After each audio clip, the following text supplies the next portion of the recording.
plateau. Tu es là pour la rubrique Info. Alors nous allons ouvrir cette rubrique avec l'opposition qui est donc à la quête d'un leader. Oui, donc ça va faire plusieurs temps depuis que le titulaire est donc en retrait, donc c'est-à-dire que lui l'affaire de l'opposition c'est vraiment pas très son truc maintenant, parce que il s'occupe plus de sa santé que de sa santé politique. Alors l'opposition se démêle pour chercher un leader et on se dit que au sein de l'opposition il y a une crise de leadership parce qu'on ne sait pas qui mettre à la tête de l'opposition et quelle opposition, parce qu'il y a des ceux qui se veulent de l'opposition républicaine et il y a des ceux qui se veulent de l'opposition radicale. Donc, on ne sait pas comment les rassembler, qui est-ce qu'il faut mettre à leur tête. Là, c'est un très grand point d'interrogation. Et l'opposition, la même opposition, s'est vue réunir plusieurs fois pour la même cause, pour le même but, mais ça n'a pas abouti. Alors, on attend. Peut-être que notre opposition, dans les jours à venir, fera preuve d'une très grande maturité, parce que jusque-là, on ne sait pas, on ne voit pas quel profil de ce leader de l'opposition. Mais il y a quand même des critères. Oui, il y a quand même des critères. Déjà, pour s'appeler de l'opposition, il faut pas faire partie de la grande famille de la grande famille présidentielle. Donc, c'est-à-dire, il faut pas appartenir à la majorité présidentielle. Donc, pour être leader de l'opposition, il faut d'abord partir d'une base selon laquelle on ne fait pas partie de la majorité.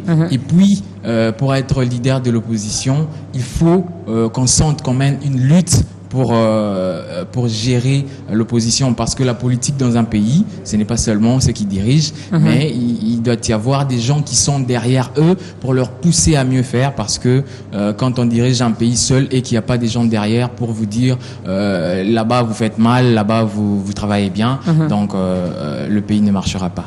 Donc voilà, donc il faut être d'abord opposant et un vrai, n'est pas être opposant le matin et puis le soir partager le même. Vous changez des camps. Voilà. Donc il faut être un vrai. Voilà, un vrai. Alors je ne sais pas, c'est que je sache, la fête nationale c'est une affaire de tout le monde, ça concerne et ceux de la majorité et ceux de l'opposition et également de la société civile. Pourquoi Monsieur Olen Ankoy doit justifier sa présence au défilé du 30 juin dernier? Ah oui, c'est une très bonne question. On l'a posée à Olen Ankoy lui-même, qui est aussi l'une des grandes têtes d'affiche de l'opposition radicale, parce que ça a fait parler beaucoup de mauvaises langues. On a interprété sa présence lors de la toute dernière prestation des militaires, donc du défilé du 30 juin dernier.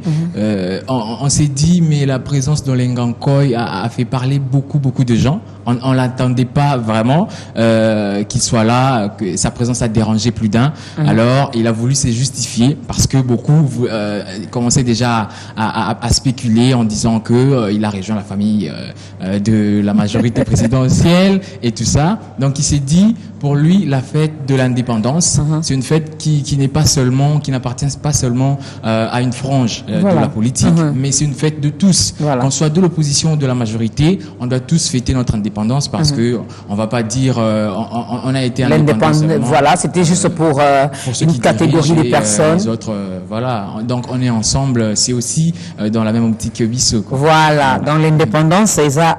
Affaire na Bissognon. Alors, on va aller vraiment rapidement, parlons de la CENI. Oui, la CENI qui, depuis un certain moment, réunit plusieurs couches de la population et de la société civile. Donc, pour des concertations, pour mener à bien ces élections qui sont à venir.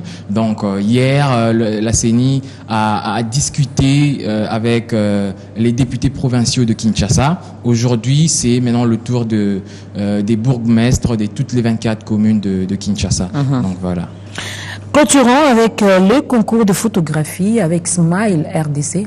Smile RDC qui est donc un concept promu par Samsung, qui a donc mis sur place un concours de sourire. Donc il vous suffit juste d'aller sur www.smilerdc.com pour poster une photo dans laquelle vous souriez. Vous faites un joli sourire, comme Dorcas tout à l'heure, et vous le postez.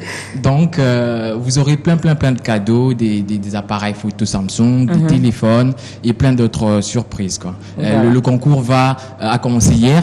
Ça va jusqu'au 8 août, donc vous avez tout un mois pour poster vos plus belles cartes où vous souriez. Voilà, le sourire, encore le sourire, ça vous évite beaucoup de choses, hein, entre autres les rides, hein, vous allez vraiment rester en forme et vous n'allez pas vieillir avant l'âge. Merci beaucoup, Jimmy Lou. Merci, Dorcas.